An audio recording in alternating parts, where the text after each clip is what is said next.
डूंगरपुर जिले में राजस्व अधिकारियों की लापरवाही के चलते राष्ट्रीय राजमार्ग 927A का निर्माण कार्य ठप हो गया है। स्वीकृति मिलने के बाद ठेकेदार ने सागवाड़ा उपखंड के गोवाड़ी गांव से डूंगरपुर उपखंड के मोतली मोड़ तक करीब 60 किलोमीटर की सड़क पर काम तो शुरू कर दिया, लेकिन बीच बीच में अधिग्रहित जमीन का मुआवजा नहीं मिलने से लोग ठेकेदार को काम नहीं करने दे रहे हैं। वहीं सड़क के निर्माणाधीन होने से वाहन चालकों को भी भारी परेशानियों का सामना करना पड़ रहा है। 64 करोड़ में से अभी तक 9 करोड़ 50 लाख का ही मुआवजा बच पाया है।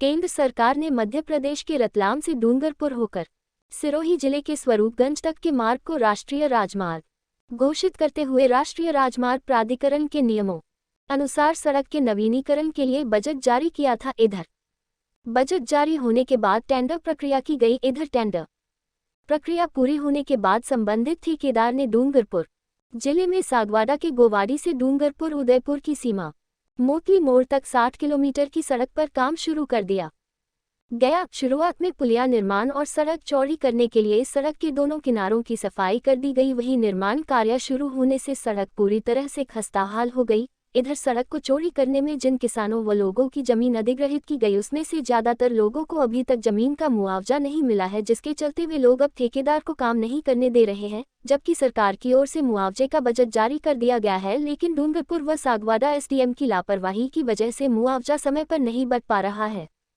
नेशनल हाईवे 927A के निर्माण के तहत डूंगरपुर जिले की सीमा में सड़क निर्माण के लिए डूंगरपुर जिले के 2924 खातेदारों की 196 हेक्टेयर जमीन अधिग्रहित की गई है। वहीं इस जमीन के बदले खातेदारों को 64 करोड़ रुपये का भुगतान किया जाना है, लेकिन राजस्व अधिकारियों की लापरवाही के कारण अब तक केवल 9.5 करोड़ रुपये का ही भुगतान हो पाया है। इधर मुआवजे का भुगतान नहीं होने से संबंधित खातेदार ठेकेदार को काम नहीं करने दे रहे हैं। इधर काम नहीं होने से काम में तो देरी हो ही रही है, वहीं अधूरे निर्माण के चलते वहां से गुजरने वाले वाहन चालकों को भी परेशानी का सामना करना पड़ रहा है। इधर इस पूरे मामले में जब डूंगरपुर जिला कलेक्टर लक्ष्मीनारायण मंत्री से बात की गई तो उन्होंने कहा कि जमीन अधिग्रहण की धीमी प्रक्रिया के कारण हाईवे निर्माण का काम प्रभावित हुआ है। मुआवजे की राशि को लेकर कुछ हिस्से में काम भी नहीं हो रहा है। उन्होंने कहा कि मार्च से पहले गांवों में कैंप लगाकर खातेदारों का भौतिक सत्यापन करते हुए मुआवजा राशि की प्रक्रिया पूरी कर ली जाएगी।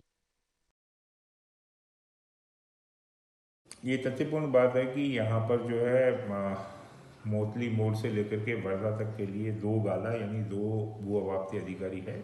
उनके संदर्भ में मुआवजा भुगतान थोड़ा सा विलंबित चल रहा है। पर आज हमारे पास नेशनल हाईवे के जो प्रोजेक्ट डायरेक्टर आए थे, उनके साथ में दोनों एसडीओज के साथ में हमारी बात हो चुकी है और हम अब ग्रामवार जो भी जिस गांव की ज़मीन जा रही है उस गांववार कैंप लगाने के लिए एसडीओ को हमारे द्वारा निर्देश दे दिए गए हैं और एसडीओ द्वारा बताया गया है कि इस अधिग्रहण को लेकर के निर्माण कार्य बाधित नहीं हो रहा, लेकिन किसानों को जल्दी से उनकी भूमि का मुआवजा मिल जाए ताकि ये कार्य और अधिक प्रगति से हो सके।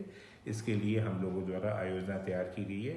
ये प्रयास किया जाएगा कि 31 मार्च तक सभी काश्तकारों को उनका मुआवजा मिल जाए और कहीं पर भी मुआवजे के कारण किसी प्रकार का कोई महत्वपूर्ण रोड के निर्माण में कोई बाधा उत्पन्न